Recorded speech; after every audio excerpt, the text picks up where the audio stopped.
I still remember the sound of my heels against the marble floors that morning. Sharp, confident, like punctuation marks in a sentence I thought I was finally writing. Today was supposed to be my day. I wore the navy blazer I saved for only the most important meetings. The one that made me feel like the future version of myself. The executive I was certain I was about to become. In my bag was a handwritten speech, just 3 minutes long, but I'd memorized it anyway. It opened with a quote about perseverance and ended with a note to my mother. I'd imagined standing at the head of the conference room, holding back tears, as Bryce Langley, our CEO, shook my hand and called me Valamont's next Vice President of Strategic Growth. Instead, I walked into a room that felt colder than usual. Too quiet. Too polished.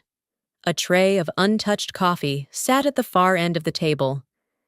Bryce was already seated, that permanent politician's smile plastered on his face. Next to him was Ilara Chen, dressed to the nines in soft beige silk, and a smirk she didn't bother to hide. I placed the signed $60 million Helix Core contract gently on the glass table and straightened my shoulders. 18 months, I said, almost breathless with pride. But we did it. They signed last night. Bryce didn't reach for the paper. He didn't even look at it. Avra, he said, voice clipped and distant. We need to talk about restructuring. Something in the room shifted. I felt it in my ribs. A pulling sensation, like the oxygen had been quietly sucked out. I blinked, unsure if I'd heard him correctly. What? We're taking the company in a new direction, he continued, sliding a crisp manila folder toward me. Your role is being eliminated, effective immediately. I didn't reach for it. I stared at it like it might vanish if I looked long enough. My ears were ringing. Somewhere far away, Ilara cleared her throat.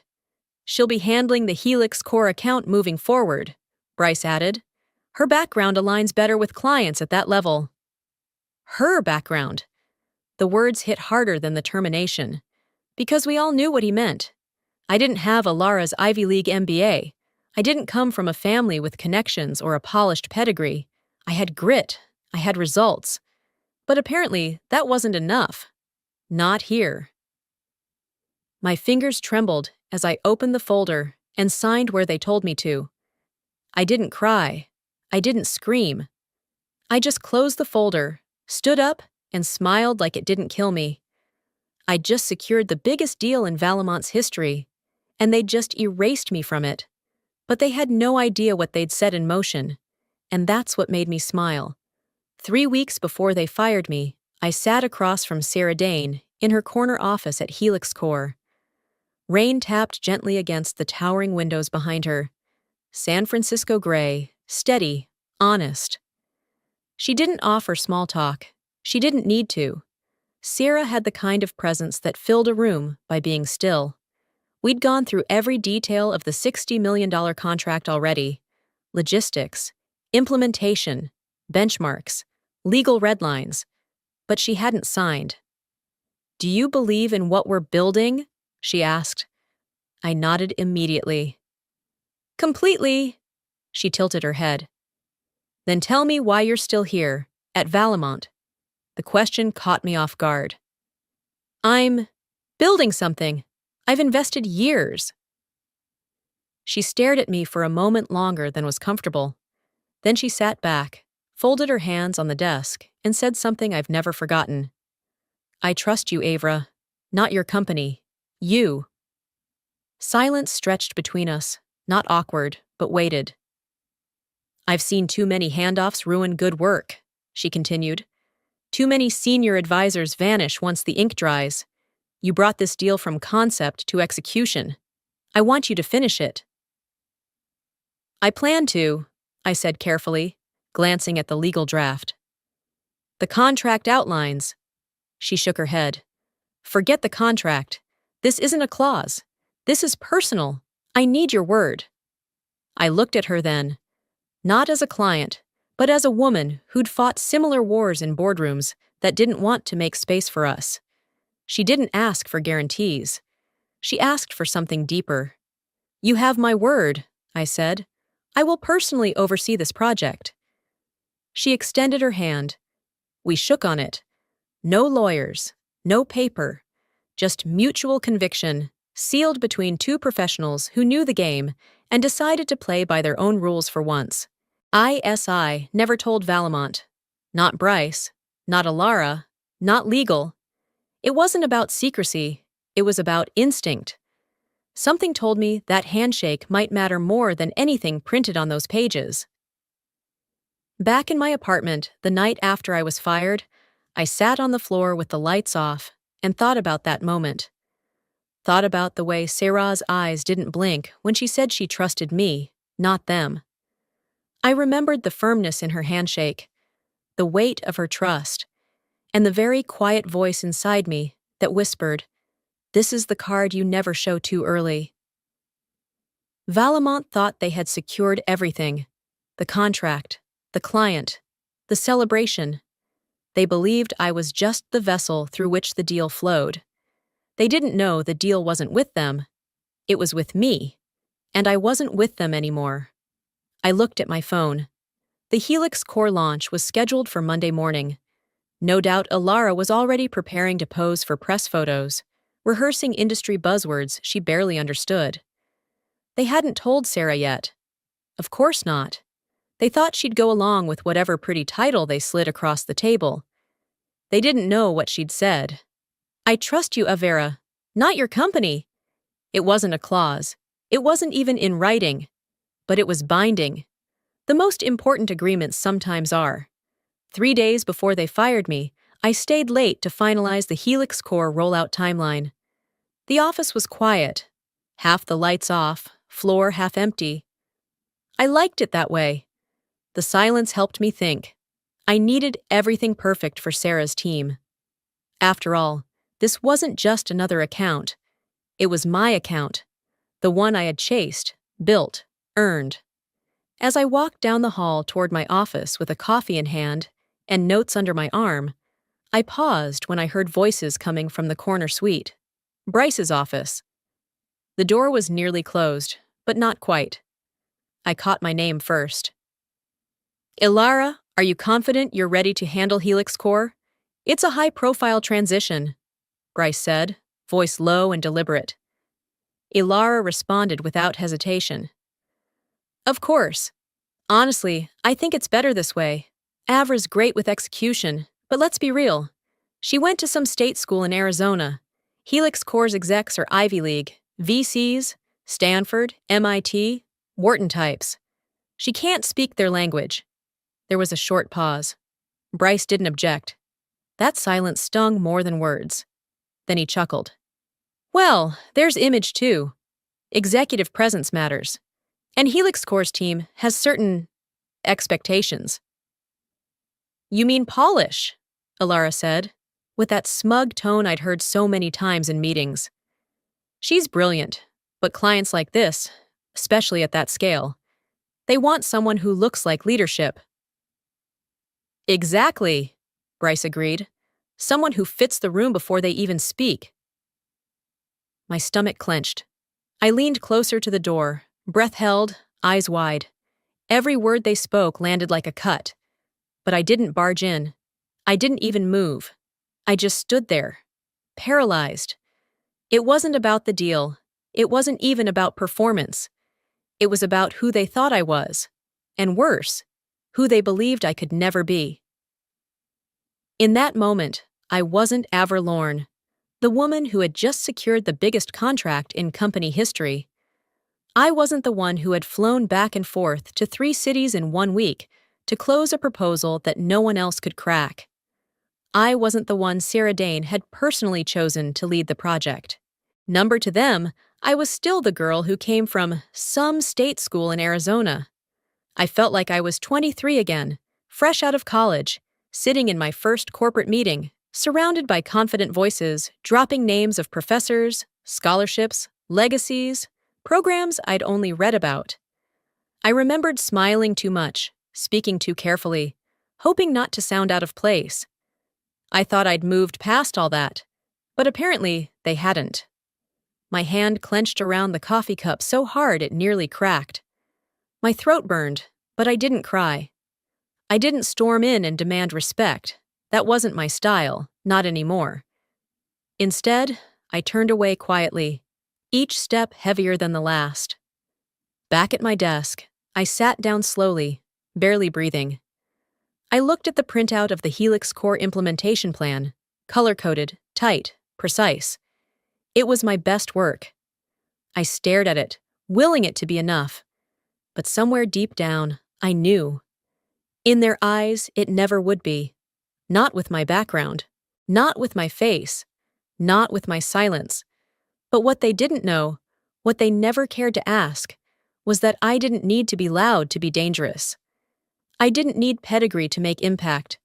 I didn't need their acceptance to matter. They had built their image on polished surfaces and LinkedIn credentials. I had built mine in the trenches, where the real work lived. And I wasn't done. Not even close. The night before the Helix Core signing ceremony, my apartment was silent except for the low hum of my refrigerator and the occasional crackle of rain against the windows. I didn't turn on the TV. I didn't open my laptop. I just sat on the edge of the couch, phone in hand, staring at the contact name glowing on my screen. Sarah Dane. Her name sat there like a loaded question. It was almost midnight. By now, the Helix Core team had flown in. The stage had been set. Champagne chilled. Photographers booked. Valamont's executive team, Bryce, Ilera, all of them, were probably practicing their victory smiles. Smiles built on something I created. Something they stole. My thumb hovered over the message bar. I should tell her, I thought. I should warn Sarah that I won't be at the ceremony tomorrow. That Ilara, the woman who once referred to her as another disruptor with a PR team, would be introduced as the new point of contact.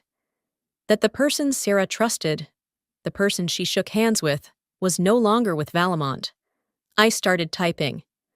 Hi, Sarah. There's something you need to know before tomorrow. Delete. Too vague. I typed again. Just a heads up. I'm no longer overseeing the Helix Core deal. They reassigned it without informing you. Delete. Too emotional. I stood up, walked to the window, then back again. The city lights below blurred through the raindrops on the glass. My cat stirred on the armrest, but didn't wake. I sat down again. My fingers tapped nervously on the edge of the phone. I typed for the third time. They fired me. Ilara is taking over the account. I didn't want you to find out this way. I stared at the words. My pulse pounded. My throat felt tight. I could hit send. I should hit send. It would be the right thing to do, the honest thing. But something in me hesitated. It wasn't just fear, it was calculation. Sarah didn't make decisions lightly. She valued integrity, trust, and most importantly, follow-through. I remembered her voice, steady and unapologetic. I trust you, not your company. If I sent this now, it might come across as petty, emotional, disgruntled. It would give Valamont room to spin their story, to frame me as unstable, difficult, disloyal. But if I said nothing, if I waited, if I let her walk into that signing ceremony tomorrow and discover the betrayal for herself, that would speak volumes. Not in my words, in hers. Not as an employee's complaint, but as a client's rejection. A quiet smile tugged at the corner of my mouth as I erased the message one final time and locked my phone. Some truths don't need to be delivered. Some truths deliver themselves. I got up and walked to the kitchen, poured myself a glass of water, took a slow sip. The silence didn't feel heavy anymore. It felt deliberate. Like the pause before a final chess move. The board was set. I'd made my last move. Now all I had to do was wait. I glanced over at my coat hanging near the door. My Valamont security badge was still clipped to the inside pocket. I reached in, removed it, and dropped it in the trash, without a second thought. Let them have their ceremony. Let them toast to the deal they think they've secured. Tomorrow, when Sarah asks where I am, when she hears the lie, they'll realize what they've done. And they'll do it in front of the entire boardroom. That's not revenge. That's justice. Served cold, clean, and without warning. I sat back down, legs tucked under me, and pulled a blanket over my lap. The rain picked up, a steady rhythm on the windows. I let it soothe me, eyes closed, breathing steady. There was nothing more to say. Not tonight. Not yet. By noon, Valamont's top floor barely resembled an office. It looked more like the foyer of an art gallery opening. White orchids bloomed on every table. Waitstaff in black vests moved swiftly between executives, refilling flutes of champagne that no one had yet touched. A display wall showed a sleek, rotating presentation. Valamont X Helix Core. Innovation begins today. Bryce Langley stood near the entrance, flanked by two board members who'd flown in just for the ceremony. Ilara Chen stood a few feet away, dressed in cream silk, her hair in an elaborate updo that screamed media prep. She held a leather-bound folder. My folder. Inside were the plans I'd spent 6 months building, every metric, every benchmark, every phase of implementation. She hadn't changed the cover. Across the room, Valamont's head of PR, Janice, buzzed nervously into her headset, coordinating the photographer's timing with the arrival of Helix Core's team. "She's 3 minutes out," Janice whispered to no one in particular. "Everyone in position." Bryce straightened his tie for the third time. One of the board members offered him a quiet nod of approval. Ilara glanced at herself in the reflective surface of a mounted screen, smoothing her lipstick. The elevator dinged. Sarah Dane stepped out alone. Black pantsuit, minimal makeup, a single silver ring on her right hand. No entourage, no assistant. Just her, as always, controlled, composed, razor-focused. Janice immediately whispered something into her mic. The photographer lifted his camera. Bryce stepped forward, palms open in practiced welcome. "Sarah," he said, "we're thrilled." "Where's Avra?"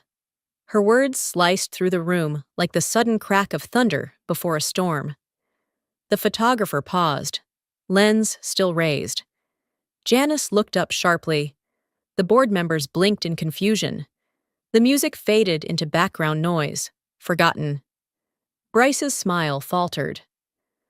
"Avra's no longer with the company," he said after a beat too long. "But I'd love to introduce you to Ilara Chen, who'll be—" "No," Sarah cut in, her voice calm but firm. "If Avra's not managing this account, we're not signing anything." Ilara stepped forward. "Sarah, I understand this change is sudden, but I've reviewed the full transition plan. Everything is seamless." "I didn't ask if the plan was seamless," Sarah replied, her tone colder now. "I asked where Avra is, because I made a verbal agreement with her. She gave me her word. I trusted her, not Valamont's internal reshuffling." Bryce cleared his throat, suddenly pale. "Sarah, we can resolve this offline." "I won't sign a deal where trust is compromised," Sarah said simply. "This is no longer a negotiation." And just like that, she turned. One of the board members took a step forward. "Ms. Dane, perhaps we can—" But she was already pressing the elevator button. The doors slid open, and she stepped inside without another word. The entire room froze. Glasses remained untouched. Smiles faded. Even the rotating screen behind them flickered awkwardly, as if it sensed the moment had imploded. Ilara stood stiff, hands clenched around the folder. Bryce slowly turned toward the window, face pale, lips pursed. The photographer lowered his camera. No one knew what to do. No one said a word. At that exact moment, I was on my couch, barefoot in sweatpants, eating cheap noodles out of a ceramic bowl. My cat, Miso, was curled against my hip, purring softly. My phone buzzed. Marcus! You dropped a bomb in the boardroom. Sierra just walked out mid-sentence. Ilara looks like she's about to cry. Bryce is frozen. I stared at the screen for a moment, then muted the thread. I didn't need the play-by-play. The scene played out in my head so clearly I could almost hear it. Let them squirm. Let them feel the silence I felt when they slid those termination papers toward me and took my name off the project I built. There would be no need for me to gloat, no angry calls, no revenge rants, just silence. And noodles. And the very specific satisfaction of knowing that the one promise they didn't value was the one that destroyed their celebration. Saturday morning started with sun through the blinds and the smell of fresh coffee drifting from my tiny kitchen. I didn't set an alarm. I didn't need to. The kind of satisfaction I felt didn't require a schedule.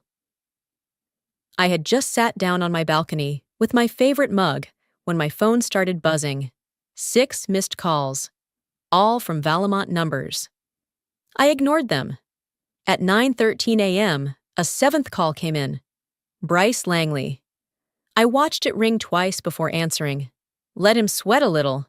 Hello? Avra. His voice cracked like it had traveled a long way through a storm. There's been a misunderstanding.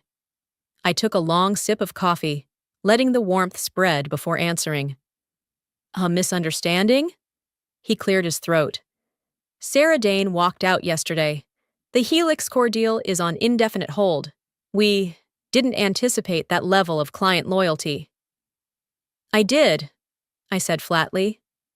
Silence on the other end. We need to fix this, he continued quickly. I want to invite you back in, at a higher level.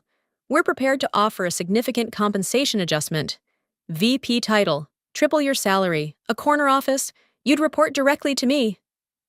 I laughed, quietly, genuinely. Not cruel, just amazed. Yesterday, I said slowly, I wasn't polished enough.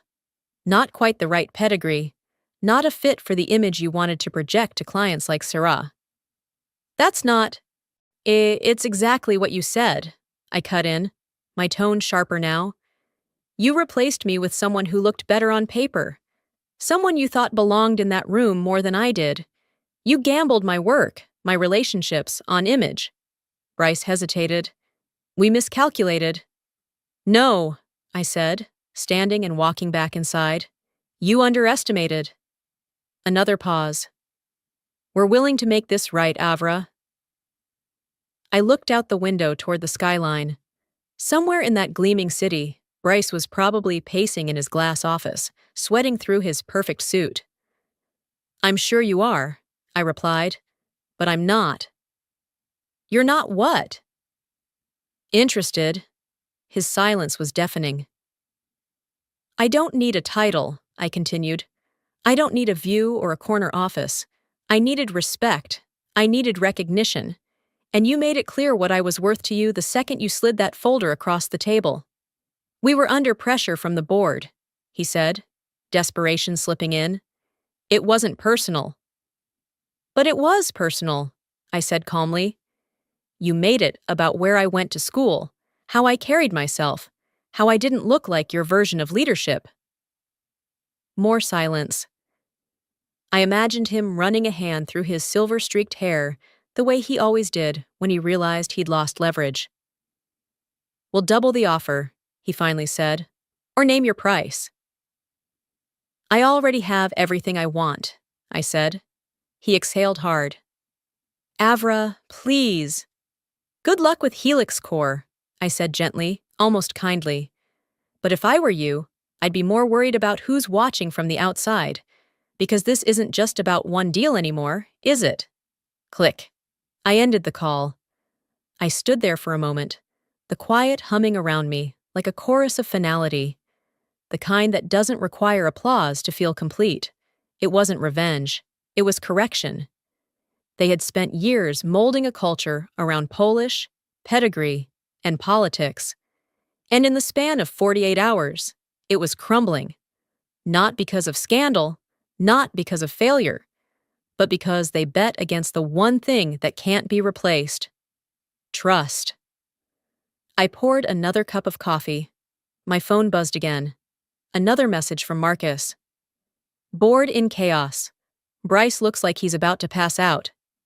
Ilara's MIA, I smiled, put the phone face down, and walked out onto my balcony. Sometimes, the sweetest victories are the ones where you don't have to raise your voice at all.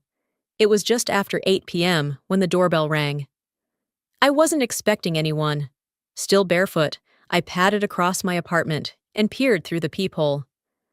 My heart softened instantly. Sarah Dane. She stood in the hallway in jeans and a leather jacket, her hair slightly windblown, one hand holding a bottle of aged tequila like it was an offering. She looked exactly how she always had when showing up uninvited. Unapologetic. I opened the door. You didn't have to. Yes, I did, she said, brushing past me and heading straight for the kitchen like it was still our shared college apartment. You should have told me. I leaned against the counter as she pulled 2 shot glasses from my cabinet. Would it have changed anything? No, she admitted, placing the bottle down with a soft thud. But I wouldn't have let you face it alone. We stepped out onto the balcony, a quiet space filled with potted herbs and fading fairy lights.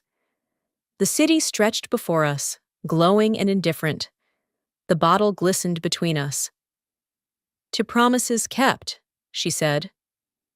I smiled, clinking my glass against hers. To promises kept.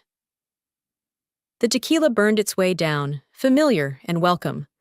We sat in silence for a few minutes, the kind of silence you only share with someone who knew you before you built walls, before you learned to hide hurt behind email tone and boardroom posture. Remember our last year at University of Arizona? Sarah asked, her voice softer now. The moldy carpet? Or the heater that never worked? She laughed. The pact. And just like that, I was back on the floor of our shoebox apartment, cross-legged with a blanket around my shoulders, ramen in one hand and a printed resume in the other. The pact had been simple. When one of us makes it, we pull the other up. I nodded. I always thought you'd be the one to drag me out of corporate hell. Well, she said, refilling our glasses, turns out we're dragging each other. We drank again. After a beat, she reached into her jacket pocket and pulled out a business card.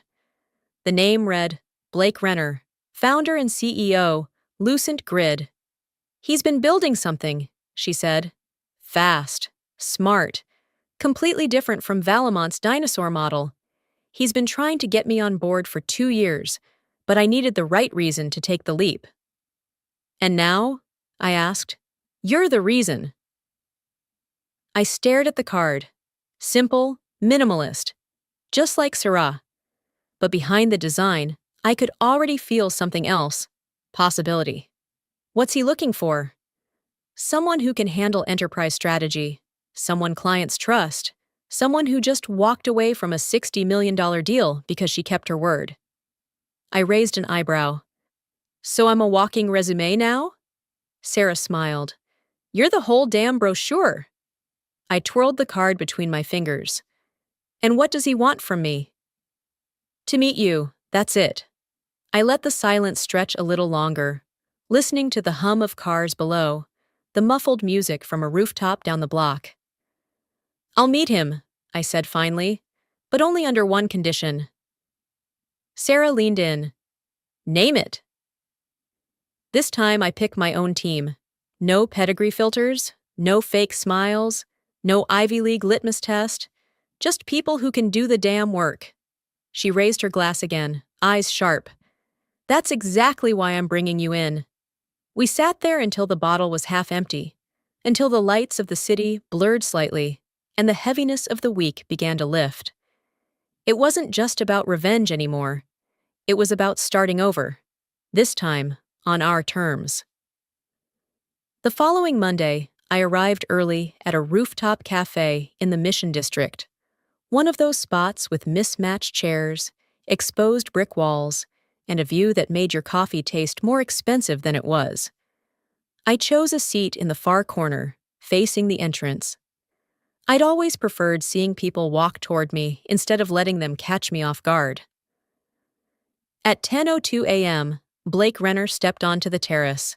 No suit, no tie, just dark jeans, a navy button-down, and a calm focus that felt intentional rather than casual.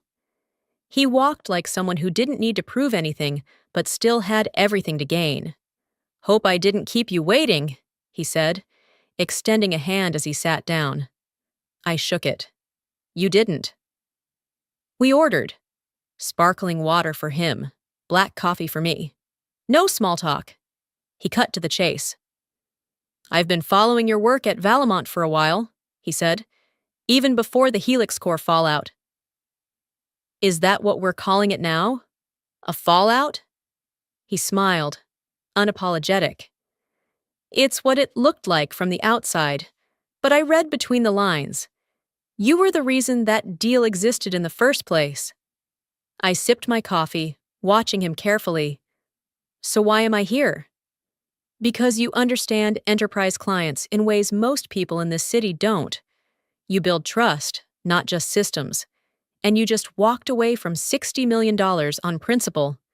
That says more about you than your resume ever could." I folded my arms across my chest. "So what are you offering?" Blake leaned forward. "Head of Strategic Partnerships at Lucent Grid. You lead the team, you shape the direction. You'll have equity, real equity, not the kind they dangle in front of you to make you feel important." I raised an eyebrow. "How much equity?" "Enough to matter," he said simply. I studied his face. No hesitation, no fluff, just direct confidence. The kind that came from building something from scratch, instead of inheriting it from someone else's Rolodex. Still, the old instincts stirred, skepticism sharpened by years of being sidelined and underestimated. "And the team?" I asked. "Who chooses them?" "You do," he said without missing a beat. "No pedigree filters?" "No pedigree filters." "No Ivy League bias? No referral-only process? No executive polish tests?" "Just people who can deliver," he said. "That's what we care about." I leaned back slightly, letting his words sink in. I wanted to believe him. I almost did. But I'd heard promises before. Ribbons tied around empty titles. Corner offices offered like Band-Aids over bullet wounds. Blake didn't blink. "This isn't Valamont," he said. "We're not trying to impress investors with headshots and alumni newsletters. We're building something for the future. And to do that, I need people who know how to earn trust, not just wear it." I took a long breath and stared out over the skyline. Somewhere to the north, Valamont's glass tower shimmered like a polished lie. I'd spent 5 years inside that building, chasing recognition that never came, climbing a ladder rigged from the start. Now, someone was handing me the blueprint to build my own. "This time," I said slowly, "I build my team my way. No HR filters, no nonsense, just talent, grit, and loyalty." Blake extended his hand again. "Welcome to Lucent Grid." I shook it, firm and steady. A small flame lit inside me. Not quite triumph, not yet, but something close. The quiet ignition of a second chance, a game reset. But this time, I wasn't just a player. I was holding the board. It started with a message from Logan Chen. Logan had been Valamont's best-kept secret. A brilliant systems engineer with 10 years of institutional memory, but never promoted past senior technical specialist. He was told he lacked executive presence, which I'd come to learn was just code for not loud enough, not slick enough, not part of the club. He showed up at Lucent Grid 2 days after I signed on. No appointment, just a quiet knock at the door and a laptop under his arm.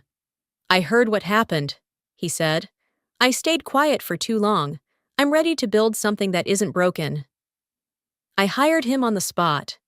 Then came Meera Patel, our data analyst prodigy. At Valmont, she was brilliant, but labeled as too direct in meetings. She once called out a VP's faulty logic in front of a client and was buried in a back office for the next 6 months. When she walked into our workspace, she didn't ask what title she'd have. She asked, "What problem do you need solved first?" I smiled and handed her a project brief. Everything. Within 2 weeks, we had 6 more. Not resumes sent in through recruiters. Not referrals from VC friends. These were people I knew, or people who had quietly messaged me over the years, saying things like, "I saw how you handled that client," or "I've always wanted to work with someone who gets it." They came from cubicles and forgotten departments, from the ignored corners of companies too obsessed with image to recognize impact. We didn't have mahogany desks or shiny titles. We had a whiteboard, folding chairs, and coffee from the bodega downstairs. And we had fire. Within the first month, we had something else. Sarah Dane. She signed with Lucent Grid with zero hesitation. No ceremony, no contracts rewritten. She walked into our modest downtown office, shook my hand, and said, "Let's make this real." We launched the new Helix core system in record time. 3 weeks later, we won Meridian Solutions, the second domino, then Gentry Analytics, then Samora Cloud. By the end of Q2, we had 7 major clients and a reputation that moved faster than any of our outreach could. One evening, after we pushed a major deployment ahead of schedule, I looked around our office. Meera had her shoes off, curled on a beanbag, writing SQL queries with one hand and eating from a takeout container with the other. Logan was scribbling architecture ideas across 2 whiteboards, talking to himself in 3-letter acronyms. The interns were laughing while refilling the fridge with sparkling water. And I felt something I hadn't felt in years. Peace. Not the kind that comes from rest, but the kind that comes from alignment. When what you do, what you believe, and who you work with finally match. Blake stopped by my desk with 2 cups of chai. "You seeing this?" he asked, handing me one. I looked around again. "I'm feeling it." He smiled. "You built a tribe." I shook my head. I found them. They were always there, just unrecognized. He nodded slowly, sipping. "What do you want to call this team?" I thought for a moment. "The Phoenix team," I said. He raised an eyebrow. "Reborn from the ashes?" "No," I said quietly. "Forged from them. Because we weren't rebuilding what we lost. We were creating what had never existed. It started as a whisper. At first, it was just noise. Distant, almost laughable. A few former colleagues at Valmont began texting me screenshots of internal Slack messages, subject lines from scattered emails. Did Avra breach her NDA? She tricked Sarah into walking. We're reviewing legal exposure. The source was easy to trace. Ilara. Apparently, after her champagne dreams dried up, she got busy rewriting history. The narrative was simple. I had manipulated Sarah, violated client confidentiality, and sabotaged the Helix core deal out of personal bitterness. It wasn't about trust. It was about revenge. Desperate people don't rewrite facts. They write fiction. Still, the tension crept in. At Lucent Grid, our team worked in tight formation. But even Meera, who rarely looked up from her code, asked one afternoon, "Do we need to prepare for legal fallout?" Blake's jaw clenched when I showed him the screenshots. "This is slander," he said. "We'll get ahead of it." "No," I told him. "We won't react to noise. We'll respond with facts, just like always." I picked up my phone and called Sarah. She answered on the second ring. "I was expecting you." "I assume you've seen it?" "The rumors. Of course. Ilara even tried calling me. Twice. I blocked her the second time." I paused. "They're saying I manipulated you." "I know what they're saying," she replied, voice steel. That's why my PR team is drafting a statement. You don't have to. I do, she interrupted. Because I gave my word too. The next morning, her team released a blistering press release. Helix Corps' decision to cancel the Valamont partnership was based entirely on the breach of trust that occurred when our point of contact, Ms. Avra Lorne, was removed without notice. Ms. Lorne acted with complete integrity. Any suggestion otherwise is false and defamatory. By noon, every major tech outlet had picked it up. By 5 p.m., Valamont's board issued an emergency internal statement confirming that Ilara Chen had voluntarily stepped away from her leadership position to pursue other opportunities. Everyone in the industry knew what that meant. Ilara had been ousted. A few hours later, Marcus texted me. Bryce is being reassigned. Not CEO anymore. President title, stripped of real authority. Crisis consultants have taken over comms. I stared at the message, feeling not joy, exactly, but a kind of weighted release, like watching a crumbling building finally give in to gravity after leaning too long on a cracked foundation. Later that night, I stood by my window, phone in one hand, tea in the other. The skyline blinked calmly, as if the city had no idea what was unfolding in the high-rise office towers it held. Valamont wasn't just bleeding, it was unraveling.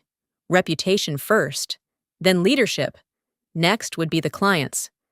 They had gambled everything on polish and lost to substance. They had chosen image and been destroyed by truth. And still, I didn't send a message to Ilara. Not a gloat. Not an, I told you so. Because I didn't need to say anything. Her silence said enough. What stung wasn't just the fallout. It was knowing she hadn't expected me to have the power to trigger it. She'd mistaken quiet for weak, loyalty for softness, humility for invisibility. But now she was learning, like so many others had before her. The ones you dismiss without thought are often the ones you should have feared most. At Lucent Grid, Blake walked into our Monday stand-up with a grin. Helix Corps renewed for Phase 2, he announced. Meridian just confirmed onboarding, 2 more inbound. Our team applauded. No champagne. Just fist bumps, high fives, and another round of takeout orders being placed. No one said it out loud, but we all knew. We weren't just winning contracts. We were rewriting rules. The invitation arrived as a sleek digital envelope in my inbox. Keynote speaker, Future Tech Summit 2025. Theme, Disruption and Resilience. I reread it 3 times before it felt real. This summit was where industry giants told stories of billion-dollar exits, innovation patents, global expansions. I'd watched those talks from the back row for years, just another face in a sea of aspiring professionals. And now, I was the face on the program. My topic, Redefining Value, a New Era of Leadership. In the weeks that followed, I wrote and rewrote the speech a dozen times. I'd sit alone in the Lucent Grid conference room long after hours, laptop open, trying to balance facts and fire. I didn't want to sound angry. I didn't want to sound bitter. I wanted to sound clear. This wasn't about revenge. It was about recognition, the kind that doesn't come from job titles or schools or polished headshots. On the morning of the event, the ballroom was filled with rows of suite. I was once told I lacked the executive presence to lead major accounts, that I didn't have the right academic background, that clients wouldn't trust me unless I looked a certain way or spoke with a certain polish. I let the silence sit for a moment. Those assumptions cost a company $60 million. Scattered murmurs rippled through the audience. But this isn't a story about what they lost. It's about what we built. I shared how Lucent Grid had grown not by chasing prestige, but by prioritizing people. How we chose performance over polish, integrity over politics. How we gave overlooked talent room to lead, and they led. I told them about Logan, the systems genius labeled too quiet. About Mira, the sharp analyst deemed too intense, about the interns who became architects and the outsiders who became innovators. We didn't rebuild a broken culture, I said. We refused to inherit it. Now the room was still, no phones, no side conversations, just people leaning forward, like they were hearing something they hadn't dared to believe could be true. When we talk about innovation, we often talk about technology, but the real innovation, the one we've been avoiding, is in how we value people. A beat. It's time we stop asking who looks the part and start asking who shows up when it matters. The final line came out quiet but firm, because real leadership isn't granted by titles, it's earned by trust. I stepped back from the podium, and then it happened. The kind of applause that doesn't erupt all at once, but builds. Slowly, powerfully, genuinely. Blake met me at the stairs, smiling.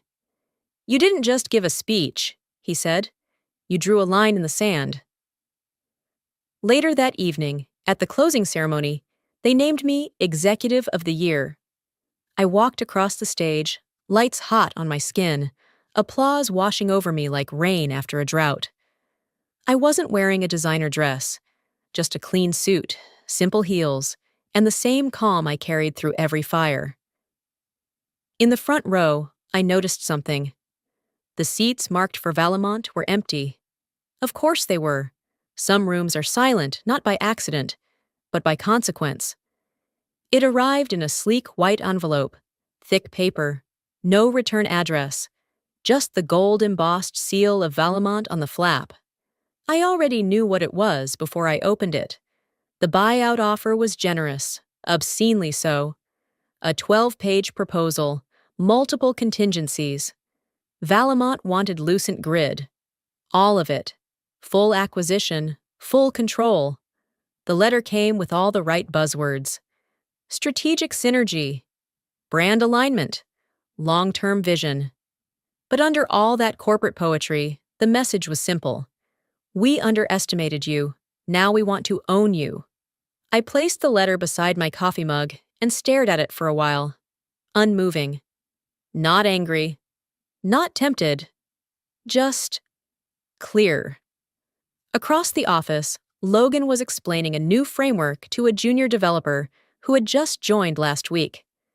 Mira was leading a team meeting with 4 analysts, all of whom were speaking, none of whom had Ivy League credentials. On the wall behind them, our company values were handwritten in bold marker. Impact, integrity, inclusion, innovation. No framed degrees, no glass awards, just work. Real work. I stood and walked to the window. The city shimmered in the morning sun. Somewhere across town, Valamont's tower stood tall, polished and crumbling from the inside. A year ago, I would have dreamed of being bought by them. Today, the idea made me feel small, like putting wildflowers in a crystal vase and pretending they'd still grow. I picked up the letter and walked it straight to Blake's office. He was half standing, finishing a call, when he saw my expression and hung up mid-sentence. He raised an eyebrow. "That the offer?" I dropped it on his desk. "It is." He flipped through the pages, then whistled low. "They're scared." "They should be," I said simply. He looked up. "What do you want to tell them?" I thought about it for a moment.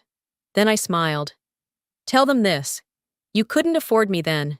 You still can't now." Blake grinned. "I'll draft a reply."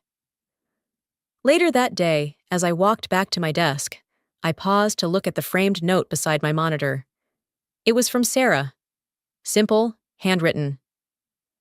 "I keep my promises too." Next to it sat my state college diploma, finely displayed for all to see. Below that, our quarterly growth chart, numbers climbing higher than even our most optimistic projections. Across the floor, someone shouted in celebration. Meridian's Phase 3 had just gone live. More cheers followed. This wasn't luck. This was earned. One decision at a time. One overlooked hire at a time. One quiet act of belief at a time. I sat down, opened my notebook, and wrote just 6 words at the top of a fresh page. We're not done. We're just beginning. Because what we'd built wasn't just a company. It was a movement. A culture where backgrounds didn't matter, but contributions did. Where no one got left behind because they lacked presence, or spoke too plainly, or didn't attend the right cocktail hours. Where value was seen, not performed. And it started with one thing: saying no. No to compromise. No to empty flattery. No to being owned. Valamont thought they were making peace with a former rival, but they were actually witnessing something they couldn't control. A future that didn't need them. And that, I realized, was the truest kind of victory. No press release, no mic drop, just growth, just purpose, just freedom.